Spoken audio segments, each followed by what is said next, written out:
India my pride channel में आपका स्वागत है मित्रों। तो नमस्कार दोस्तों, आपको इससे पहली वीडियो में हमने बताया था कि गंगवा तात्या और गंगाधर राव की करतूतों के बारे में कि कैसे उन्होंने देवी अहिल्या की पीठ में खंजर घोंपा और मल्हारराव होलकर और इवन के मालेराव होलकर के मरने के बाद कि कैसे उन्होंने गंगूबा तात्या को निमंत्रण दिया हमला करके मालवा को कब्जे में करने का। और फिर जब अहिल्या का साथ बाकी सब राजाओं ने दिया, बाकी सब राज्यों ने अब सेना भेज दी और खासकर पेशवा ने भी अहिल्या की पीठ थपथपाई और कहा कि जो तुम्हारे शासन की तरफ आंख उठाए तुम उसका डट के मुकाबला कर सकती हो। तो देवी अहिल्या ने सभी का धन्यवाद करते हुए तुकोजी को भेज दिया सेना के साथ डट के मुकाबला करने के लिए। और तुकोजी ने, जब तुकोजी को पता चला और देवी अहिल्या को पता चला कि राघवा दादा की जो सेना है वो भरपूर सेना के साथ शिप्रा नदी के किनारे पहुंच चुके हैं, तो तुकुआ ने ललकार के कहा कि दादा मैं तैयार हूं, लेकिन नदी ये सोच के पार कीजिएगा कि हम पूरी की पूरी सेना के लिए आपका सामना करने के लिए तैयार हैं।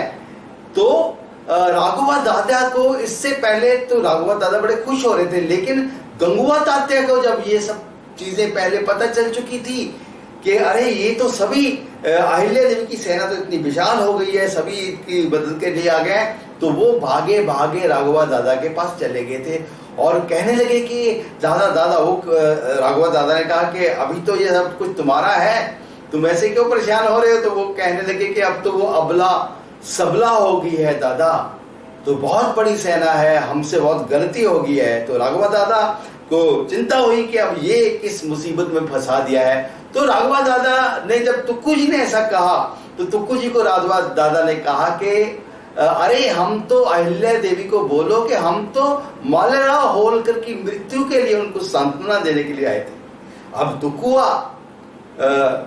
अब तुकोजी इतने बेवकूफ तो नहीं थे, तुकोजी बहुत बुद्धिशाली थे। तो उन्होंने कहा कि दादा फिर इतनी सेना लेके आने की क्या आवश्यकता थी। तो फिर दोस्तों अपनी पूरी सेना को वापस भेजकर खाली 5-10 सैनिकों के साथ राघवा दादा तुकोजी के जो है फौज में सेना के पास आ गए और फिर तुकोजी के साथ वो अहिल्या बाई से मिलने के लिए गए और काफी 1-1.5 महीना वहां पे रहे। और अहिल्या देवी ने भी सब कुछ जानते बूझते हुए भी बिल्कुल भी ये महसूस नहीं होने दिया कि उन्हें कोई गिला शिकवा। उन्होंने ऐसे ही उनकी बात, जैसे उनको विश्वास हो गया हो कि ये तो पता लेने ही आए हैं, तो उन्होंने खूब आदर सत्कार उनका किया।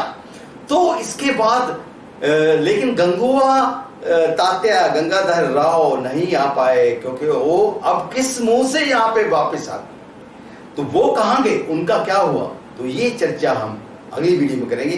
तो आपका इसके ऊपर क्या कमेंट है, क्या कहना है, वीडियो के नीचे कमेंट कीजिएगा। देखते रहिए चैनल इंडिया माई प्राइड। धन्यवाद।